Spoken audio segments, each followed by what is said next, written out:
दोस्तों, इस कहानी में बूढ़े गिद्ध ने बताया कि बुढ़ापे में औलाद साथ क्यों छोड़ जाती है। इसलिए दोस्तों, आज का वीडियो बिना स्किप किए आप सभी लोगों को देखना चाहिए, क्योंकि बुढ़ापा तो एक दिन सभी को आएगा। ये प्रकृति का नियम है। जो आज बालक है वह कल युवा बनेगा, परसों जवान बनेगा, फिर उसके बाद उसको बुढ़ापा स्वीकार करना ही पड़ेगा। यह अटल सत्य है।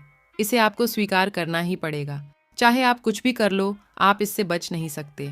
चाहे वह ज्ञानी हो, धनी हो या फिर शक्तिशाली हो, आप इसको टाल नहीं सकते। इसलिए आपको यह सच्चाई पूरी देखनी चाहिए। इस वीडियो से आपको पता चलेगा कि औलाद बुढ़ापे में क्यों साथ छोड़ जाती है। इस बात को समझने के लिए हमें इस कहानी को ध्यान से सुनना चाहिए। तो मित्रों, वीडियो को बिल्कुल भी स्किप मत कीजिए। एक जंगल में एक भारी भरकम विशाल बरगद का पेड़ था। उस बरगद के पेड़ के ऊपर अनेक प्रकार के पक्षी रहते थे। जंगल के सभी पक्षी इस बरगद के पेड़ के ऊपर विश्राम करने के लिए आते थे। इनमें से कुछ स्थायिक पक्षी थे जो बरगद के पेड़ पे ही रहते थे और अपना जीवन व्यापन करते थे और सुख की अनुभूति करते थे।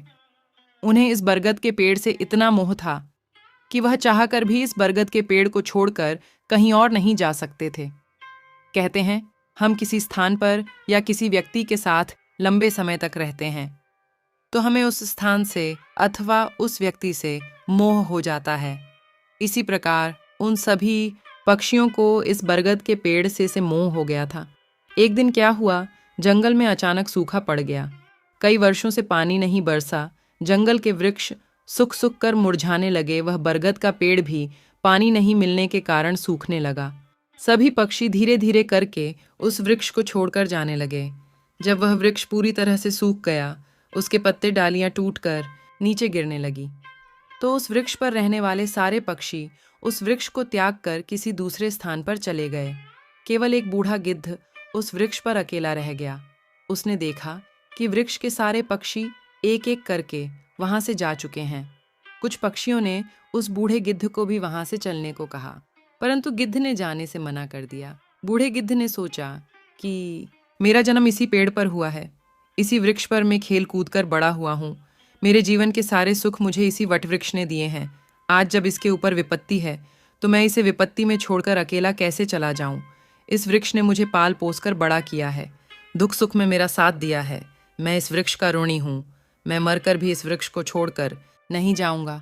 वे लोग बड़े खुदगर्ज होते हैं जो अपने माँ बाप को बुढ़ापे में छोड़कर चले जाते हैं या परदेश में रहकर सुखपूर्वक अपना जीवन व्यापन करते हैं। घर पर अपने माँ बाप को भूल जाते हैं। ऐसी संतान के लिए धिक्कार है जो अपने माँ बाप के बुढ़ापे का सहारा नहीं बनते। सोचो, जब तुम असहाय थे तब तुम्हारे माँ बाप ने तुम्हारा साथ छोड़ा था क्या? जब तुम बीमार थे तब वह तुम्हें छोड़कर कहीं गए थे क्या? जब तुमने किसी से झगड़ा किया था और तुम संकट में पड़ गए थे तब क्या तुम्हारे माँ बाप ने तुम्हें अकेला छोड़ा था क्या? जब उनके मन में किसी अच्छी चीज़ को खाने की इच्छा उत्पन्न हुई थी तब उन्होंने वह चीज़ तुम्हें अकेले छोड़कर कभी खाई थी क्या? आज वे बूढ़े हो गए तो तुम्हें उनसे घृणा होने लगी। तुम्हारे लिए उन्होंने इतना किया, तुम उनके लिए इतना भी नहीं कर सकते कि उनके बुढ़ापे की लाठी बन जाओ। दर्शक बंधुओं, बूढ़े गिद्ध ने मरते दम तक वृक्ष का साथ न छोड़ने की कसम खाई। कुछ दिन और बीते तो वह वृक्ष बिल्कुल जर्जर हो गया। उसे दिमक काटने लगे, लेकिन फिर भी गिद्ध उसे छोड़कर नहीं गया।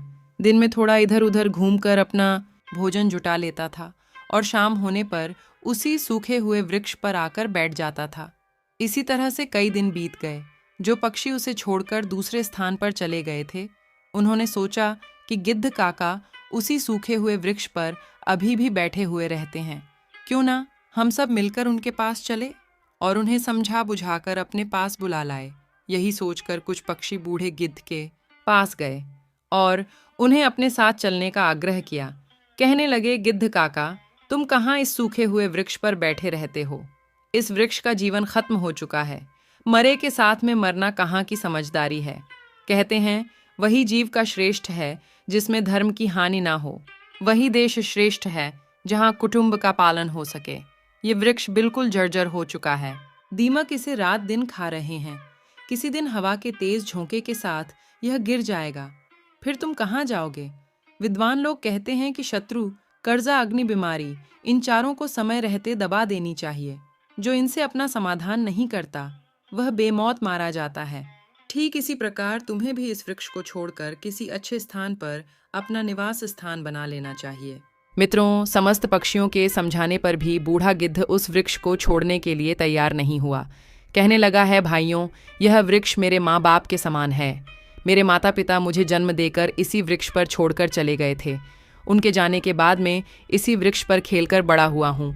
जीवन के सारे सुख मैंने इसी वृक्ष पर पाए हैं। बचपन से लेकर बुढ़ापे तक का सफ़र मैंने इसी वृक्ष पर तय किया है। अब इस मुश्किल घड़ी में मैं इसका साथ छोड़कर कैसे चला जाऊं? ये मेरी सबसे बड़ी खुदगर्जी होगी। कहते हैं, भक्त सेवक और शरणागत जो यह कहता हो कि मैं आपका ही हूँ। इन लोगों को संकट पड़ने पर भी नहीं छोड़ना चाहिए।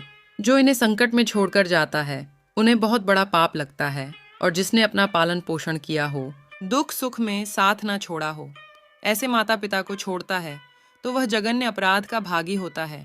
उन संतानों को कभी मनुष्य की योनि में जन्म नहीं मिलता।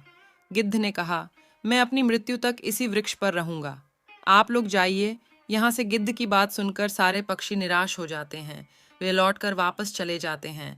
अगले दिन कुछ पक्षी उसे समझाने के लिए फिर से आए, लेकिन गिद्ध ने जाने से फिर मना कर दिया। इस बार लौटकर सारे पक्षी अपने घर नहीं गए।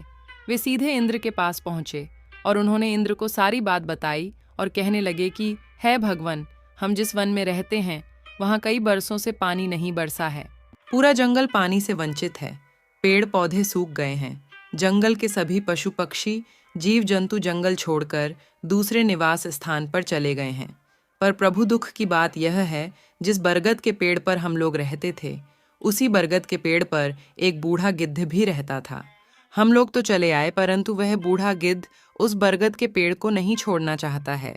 वह अभी भी उसी बरगद के पेड़ पर रहता है जो पूरी तरह से सूख चुका है, जर्जर हो चुका है। वह कभी भी गिर सकता है। हम लोग उन्हें समझाने के लिए गए थे, परंतु वह उस वृक्ष को छोड़कर दूसरी जगह हमारे साथ चलने के लिए तैयार नहीं हुए। वह कह रहे थे कि मैं मरते दम तक इस वृक्ष का साथ नहीं छोड़ूंगा। इसीलिए है भगवान, आप स्वयं चलकर उन्हें समझा दीजिए, शायद वह आपका कहना मान जाए। दर्शक बंधुओं, पक्षियों के निवेदन को इंद्र ने स्वीकार कर लिया और पक्षियों के साथ चलकर उस वन में जाकर उस बूढ़े गिद्ध को समझाने लगते हैं। हे गिद्धराज में देवराज, इंद्र तुम्हें समझाने के लिए आया हूँ। ये वृक्ष बहुत ही जर्जर हो चुका है। इसकी डालियां टूट रही है। इसके ऊपर छाया के लिए एक भी पत्ता नहीं बचा है। ये वृक्ष कभी भी गिर सकता है और आप भी बहुत बूढ़े हो चुके हो। अगर किसी दिन यह वृक्ष गिर गया तो आपकी मृत्यु हो सकती है। इसीलिए इस वृक्ष को छोड़कर किसी सुरक्षित निवास स्थान पर चले जाइए। दर्शक बंधुओं, इंद्र की बात सुनकर बूढ़ा गिद्ध कहने लगा, हे भगवान, एक बात बताओ। जब मेरा जन्म हुआ था तो मेरे माता पिता इस वृक्ष पर मुझे छोड़कर स्वर्ग सिधार गए थे। मैं जब असहाय था तो मुझे इसी वृक्ष ने पाल पोसकर बड़ा किया। मैं इसी पर खेला कूदा हूँ। इसी पर रहकर मैंने सारे सुख उठाए हैं। इसी वृक्ष पर मैं रहते रहते बूढ़ा हो गया। मेरा पूरा जीवन इसी वृक्ष की छांव में बीता है। आज जब इस वृक्ष पर विपत्ति आ गई तो मैं इसे छोड़कर कैसे चला जाऊं? अक्सर लोग यही करते हैं कि विपत्ति आने पर गरीबी में वे अपने हितैषियों का, अपने बंधु बांधवों का साथ छोड़कर चले जाते हैं। मैं उन मतलबी लोगों की तरह नहीं हूँ। मैं मरते दम तक, आखिरी सांस तक अपने माता पिता के तुल्य इस वृक्ष का साथ निभाऊंगा। गिद्ध का ऐसा अद्भुत प्रेम देखकर इंद्र बहुत खुश हो जाते हैं और कहते हैं, है गिद्धराज, मैं तुम्हें वरदान देना चाहता हूँ। बताओ तुम्हें क्या चाहिए? तब गिद्ध कहता है, हे भगवान, यदि देना चाहते हो तो मुझे वरदान नहीं चाहिए। इस बरगद के पेड़ को वरदान दे दीजिए ताकि यह हरा भरा हो जाए, इसकी आयु बढ़ जाए। मैं तो वैसे भी बूढ़ा हो चुका हूँ। थोड़े बहुत दिन का जीवन शेष बचा है। मेरे बाद इस वृक्ष की छाया में हजारों पक्षी सुखी रहेंगे। सबका भला होगा तो मुझे भी खुशी होगी। गिद्ध की बात सुनकर इंद्र ने उस वृक्ष को फिर से हरा भरा बना दिया। पूरे जंगल में पानी बरसा दिया।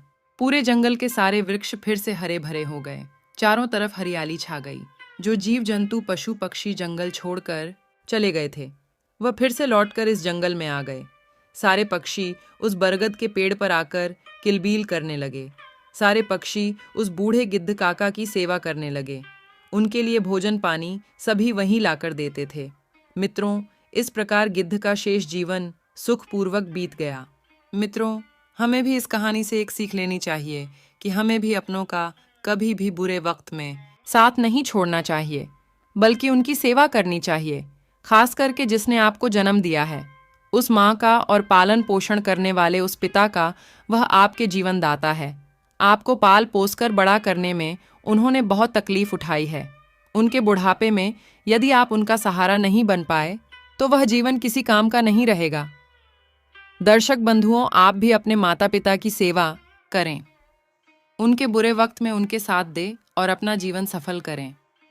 दर्शक बंधुओं, यदि यह वीडियो आपको पसंद आया हो तो वीडियो को लाइक करना और शेयर करना और चैनल को सब्सक्राइब करना ना भूलें। मिलते हैं आपसे अगली वीडियो में, तब तक अपना और अपने माता पिता का ख्याल रखें।